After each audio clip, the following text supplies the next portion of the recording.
Hi అండి, నమస్తే. మేము అందరము అదేనండి మా స్నేహితులు కొందరు, ఇంకొక నలుగురు పెద్దవాళ్ళు అందరము కలిసి దైవ దర్శనానికి వెళ్తున్నామండి. అందరం చాలా సరదాగా రామ్ రామ్ అంటూ భజనలు చేస్తూ, శివుడి పాటలు వింటూ భజనలు చేస్తూ చాలా సంతోషంగా ఈరోజు ఉదయం 7 గంటలకే బయలుదేరి వెళ్ళామండి. ముందుగా మేము ధర్మపురి బయలుదేరామండి. ధర్మపురి మధ్యలో మాతో పాటు ఒక నలుగురు పెద్దవాళ్ళు కూడా ఉన్నారు కదండి. టిఫిన్కి ఆగలేరు కదా అని ఒక దగ్గర టిఫిన్కి ఆగామండి. ఇలా రోడ్డు పక్కనే ఒక చిన్న టిఫిన్ స్టాల్ ఉంది. అక్కడే అందరం ఎవరికి కావాల్సిన వాళ్ళు తిని ఇక్కడి నుంచి బయలుదేరామండి. ముందుగా మేము వెళ్ళేది ధర్మపురి.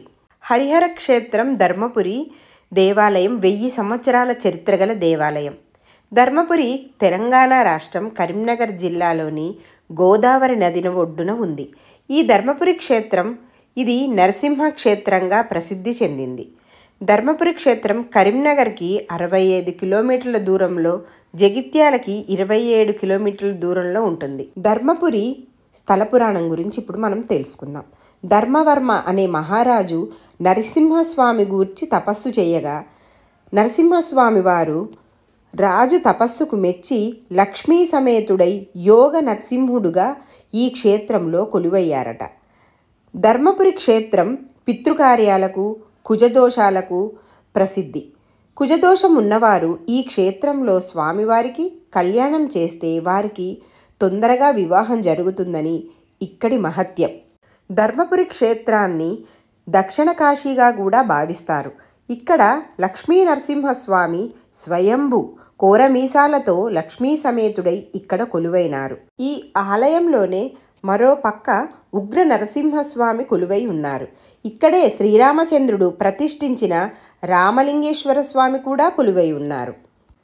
ముందుగా మేము గోదావరి నదికి వచ్చాము. అందరము మాఘమాసం కదండి, అందుకని స్నానాలు చేసి అప్పుడు దైవ దర్శనానికి వెళ్దామని అందరము కూడా గోదావరి స్నానాలు చేశాము. గోదావరి స్నానం తర్వాత గోదావరిలో పసుపు కుంకుమ పెట్టుకొని అమ్మవారికి దీపం వెలిగించి గోదావరి నదిలో వదిలాము.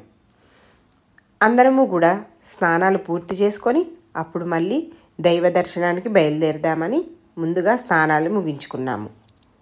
గౌతమ మహర్షి తెచ్చినందున గౌతమ నది అని, గోహత్య పాతకాన్ని పోగొట్టిందని గోదావరి నది అని ఇక్కడ నదికి 2 పేర్లు ఉన్నాయట. ఇక్కడ నదీ స్థానం పుణ్యస్నానం. ఇక్కడ స్నానం చేసిన వారికి సకల పాపాలు దోషాలు పోతాయని ఇక్కడ వారి నమ్మకం.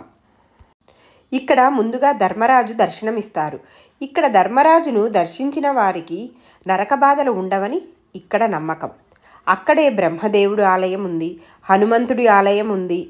ఇవి దర్శనం చేసుకొని అప్పుడు లోపల స్వామివారి దర్శనానికి వెళ్ళాలి.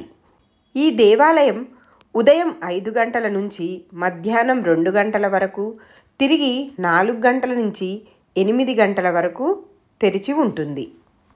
మీరు కూడా చూస్తారని నేను ఈ వీడియో పెడుతున్నా. నమస్తే.